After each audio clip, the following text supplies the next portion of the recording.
오늘 말씀은 이사야 53장 말씀입니다. 오늘 말씀은 이사야 53장 3절에서 6절까지의 말씀입니다.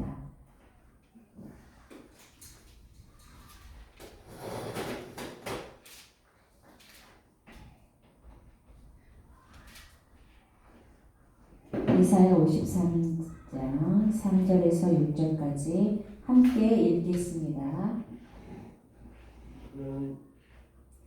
시작. 그는 멸시를 받아 사람들에게 버림받았으며 간고를 많이 겪었으며 질고를 아는 자라.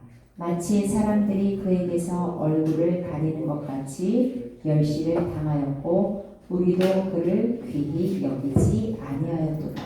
그는 실로 우리의 질고를 지고 우리의 슬픔을 당하였거늘 우리는 생각하기를 그는 징벌을 받아 하나님께 맞으며 고난을 당한다 하였노라. 그가 찔림은 우리의 허물 때문이요 그가 상함은 우리의 죄악 때문이라. 그가 징계를 받음으로 우리는 평화를 누리고 그가 채찍에 맞음으로 우리는 나음을 받았도다. 우리는 다 양 같아서 그릇 행하여 각기 제 길로 갔거늘 여호와께서는 우리 모두의 죄악을 그에게 담당시키셨도다. 아멘. 이사야 53장 3절에서 6절까지의 말씀. 오늘 말씀의 주제는 예수님의 고난을 통한 사랑입니다. 이사야 53장 지금 우리가 읽었던 이 구절은 예수님의 고난과 이 구속사역에 대한 예언적인 말씀인 것을 우리가 이미 알고 있습니다. 그래서 이 구절은 예수님께서 우리의 죄를 대신하여 고난을 받으실 것을 미리 예언한 그런 이야기입니다. 이 말씀에 보면 그는 멸시를 받아 사람들에게 버림을 받았다 하였습니다.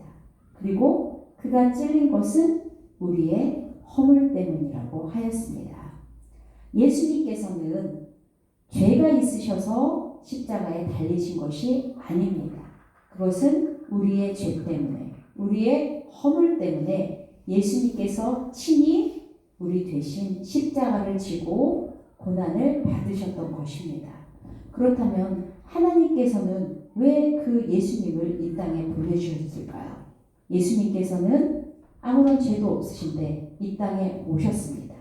하나님께서 보내셔서 미리 그 보내신 것은 그냥 어떤 일시적인 예수님께서 이 땅에서 고난을 받고 십자가에 달려 돌아가신 것은 그냥 그 시대에 그렇게 이루어진 일이 아니라 이미 오래전부터 하나님의 계획 가운데 우리 사람을 어떻게 죄 가운데서 구원하실 것인지를 하나님은 미리 계획하셨고 또 선지자를 통하여 예언하셨고 그 예언을 성취하시기 위해서 예수님이 이 땅에 오신 거죠.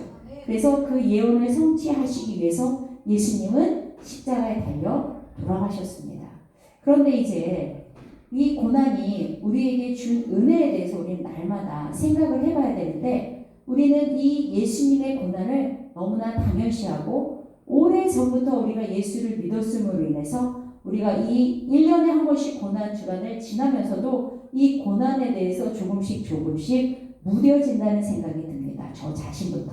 그래서 이 고난 주간에 정말 예수님께서 피 흘리신 그 고통과 인내와 그런 것들을 우리가 생각하며 그 고난에 동참하고자 하는 그런 마음 가운데 있어야 하는데 우리는 이미 구원을 받은 자로서 나는 이미 구원을 받았어. 난 더 이상 죄인이 아니야. 그렇기 때문에 우리의 마음 가운데 그 감격과 은혜가 조금씩 무뎌지는 것이 아닌가 하는 생각이 들었습니다. 특히나 요즘 세대는 젊은 세대는 어떤 세대인가요? 제가 요즘 젊은 세대들의 이야기를 들어보면 그들은 우리 세대만 해도 아무리 많은 일을 한다 할지라도 내가 삶을 살아가기 위해서 일을 하는 게 당연하고 또 내가 일한 만큼 어떠한 보수를 받으면 기쁨을 누리고 그랬던 세대입니다. 그러나 지금의 세대들은 그렇지 않습니다. 그래서 직장을 구할 때도 워라밸을 중요시한다고 그러죠. 워라벨이 무엇입니까? 워크 라이프 밸런스라고 해요. 그래서 일과 내 삶의 그런 어떤 중심의 이런 것을 맞춰가는 것, 균형을 맞춰가는 거를 이 워라벨이라고 해요. 그래서 그들은 난 일만 할 수 없어. 내 삶도 중요해. 그래서 충분히 쉬어야 되고 충분히 나를 위해 보상도 해줘야 되고 그래서 어떻게 하나요? 주일이 되면 들로, 산으로, 해외로 이렇게 여행을 떠나죠. 그래서 그들의 삶 가운데서 하나님을 찾을 시간이 없어요. 왜? 내 삶이 소중하니까. 내가 소중하니까. 지금 세상의 그런 가치관들은 사람들을 어떻게 변화시키고 있나요? 너가 중요해. 너의 삶이 중요해. 너의 삶이 중요한데 일을 열심히 해서 네가 성취하는 것도 중요하지만 그것보다도 더 중요한 건 너는 즐기면서 살아야 돼. 너의 삶도 즐기면서 살아가야 해. 그런 생각을 심어주고 있어요. 그래서 때로는 우리가 정말 하나님을 찾고 찾으면 내가 열심히 이렇게 살아왔는데 주변 사람들을 돌아보면 때로는 공허한 생각이 들 때도 있죠. 뭐야? 나는 이렇게 날마다 주님을 찾고 찾으며 열심히 기도하고 했는데 아무것도 안 한 저들은 뭔가 풍요로워 보이고 더 높아진 것 같고 여유로워 보이고 그럴 때 우리의 마음 가운데 살짝 어려움이 찾아올 때도 있죠. 이럴 때 우리는 마음의 중심을 다잡고 다시 한번 믿음으로 그 믿음의 뿌리에서 우리가 내 삶을 세워나가야 할 것입니다. 아멘? 그렇지 않으면 우리는 이 세대를 살아가기가 너무나 어렵습니다. 지금 이 세대 가운데는 누구나 다 내 삶 가운데서 내 삶을 얼마만큼 즐기고 사는지를 자랑하기에 바쁩니다. 그래서 인스타나 어떤 블로그나 이런 것들을 보면 온통 자기 자랑뿐이죠. 그래서 그 자기 자랑하는 모습을 보면서 우리의 마음 가운데는 힘겨움이 있습니다. 주님, 저는 이렇게 주님을 위해서 헌신했는데 주님, 저는 이렇게 주님을 찾고 찾으며 기도했는데 저의 가정 가운데는 제 삶 가운데는 왜 이렇게 일이 평탄치 않은 것 같고 풀리지 않는 것 같고 이런 심정이 있을 때가 있습니다. 그러나 주님께서는 우리를 위해서 2000년 전에 이 땅에 오셨습니다. 주님께서는 계산하지 않으시고 우리를 위해서 십자가를 지셨습니다. 그리고 십자가를 진 것으로 끝나지 않으셨습니다. 주님께서는 십자가를 지시고 다시 부활하셨습니다. 우리의 믿음은 부활신앙이 되어야 합니다. 우리가 눈에 보이는 것은 절망 가운데 있습니다. 예수님이 돌아가셨을 때 절망이었습니다. 3일 이후에 살아나기 전까지는 모든 사람이 절망이었을 것입니다. 내가 예수님을 따라다녔는데 왜 따라다녔을까? 그 예수님이 지금까지 보여주신 기적은 무엇이었을까? 사람들은 그렇게 생각했을 것입니다. 그러나 3일 후에 예수님은 부활하셨습니다. 지금 우리의 삶 가운데는 그 예수님이 돌아가신 그 어두웠던 그 3일 동안의 날들이 때로는 길게 지속될 때가 있습니다. 그래서 부활의 날이 없을 것 같고 내 삶이 변화되지 않을 것 같고 내 마음 가운데 이 어려움이 해결되지 않을 것 같고 이 고난의 터널이 끝이 나지 않을 것 같은 그런 힘겨움에 처할 때도 있습니다. 그러나 예수님은 부활하셨습니다. 아멘. 그 부활의 사건을 통해서 우리는 승리해야 합니다. 아멘. 그래서 내 앞에 있는 문제, 흑암 가운데 있는 이 모든 문제들을 주님 앞에 내어놓고 지금 이 시간도 우리가 기도로 나아갔으면 좋겠습니다. 고린도 후서 5장 15절 말씀을 함께 읽겠습니다.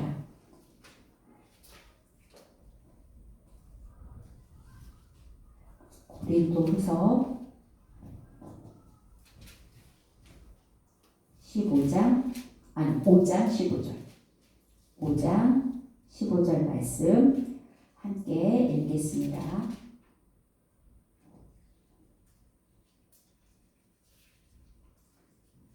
시작. 그가 모든 사람을 대신하여 죽으심은 살아있는 자들로 하여금 다시는 그들 자신을 위하여 살지 않고 오직 그들을 대신하여 죽었다가 다시 살아나신 이를 위하여 살게 하려 하십니다.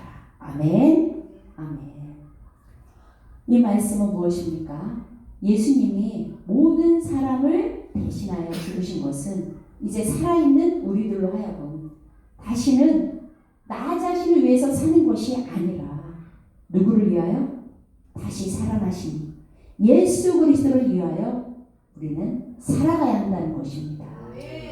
나 자신이 아닌 나를 살려주신 그 예수 그리스도, 그 예수 그리스도의 생명으로 우리가 복음을 증거하며 이 세상 가운데 빛으로 증거하며 살아가야 한다는 것입니다. 아멘. 우리는 예수님 안에 모두가 빚진 자입니다.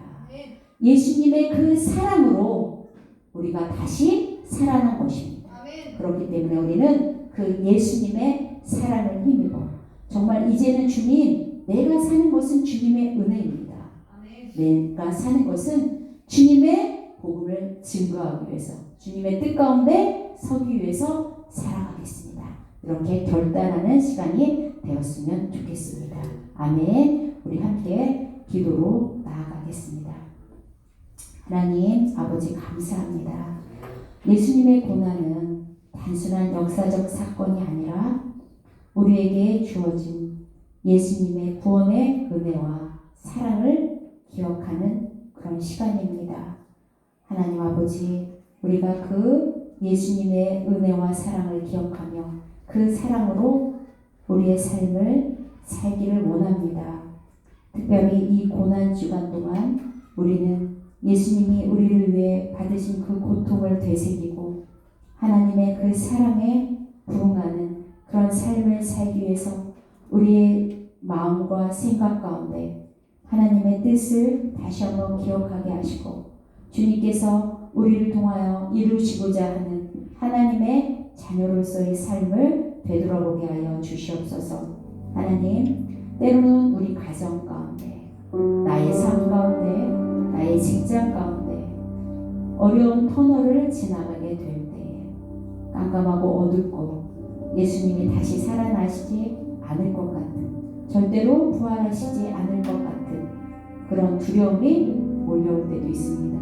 하나님, 우리 마음 가운데 그런 의심의 안개가 다 거치게 하여 주시고 예수님께서 부활하신 그 사건으로 인하여 나의 삶이 변화가 되었고 내가 영원한 생명을 얻게 되었음을 다시 한번 감사하며 주님 앞에 그 감사의 고백을 올려드리는 시간이 되게 하여 주시옵소서.